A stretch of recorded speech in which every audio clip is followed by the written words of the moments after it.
Ilmselt muretsevad paljud jooksjasõbrad praegu selle üle, kas maratonirada on võistluse ajaks piisavalt heas korras. Vaatamata sellele, et Tartus on tõesti suured üleujutused, ei ole jooksurada Elvas tõesti vee all ja jooksurada küll 85% ulatuses on lumest juba vaba ning ka täiesti kuiv, nii et 9. mail kindlasti jooksumaraton toimuma saab. Et raja pehmust ei ole kellelgi tarvis karta? Ei, seda kindlasti ei ole karta ja ei ole karta ka seda, et ta kivikõvaks öveldatakse. Jooksumaratoni rada saab kindlasti väga heas korras olema sellel aastal. Palju on üldse praeguseks registreerunud ja palju võiks neid oodata võistluspäevaks?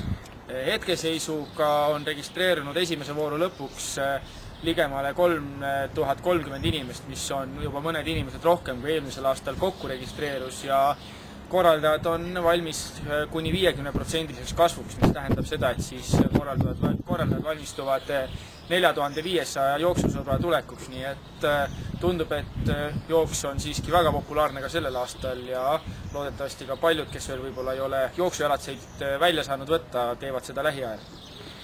Et kui praegu registreerunute arv on kasvanud põhidistantsidel, siis kas ootate ka rohkem lapsi lastejooksudele, mis on siis päev enne põhidistantse?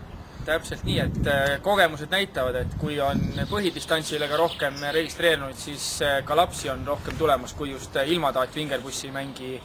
Ja lasteüritustel ootame kuni 2000 noort jooksjat, kellest nii mõnigi ilmselt läheb ka pühapäeval juba pikemale distantsile.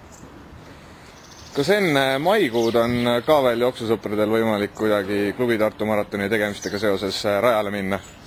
Kindlasti on, nimelt 26. aprillil on siis jooksumaratoni programmi esimene üritus, milleks on siis traditsiooniline ühistreening, kus iga-aastaselt paarsada inimest on ka jooksurada proovimas käinud ja 2 nädalat enne põhiüritust ma usun, et on päris õige aeg teha esimest tutvust rajaga või siis tuletada meelde, milline see jooksumaratoni rada on ja Elvast alguse see üritus saab ning Elvast ka lõpeb see ja on siis korraldajatel välja pakkuda 2 rada, 10 kilomeetrit ja 17 kilomeetrit, nii et kõigile esimene jooksurõmm kevadesse on täitsa plaanitud.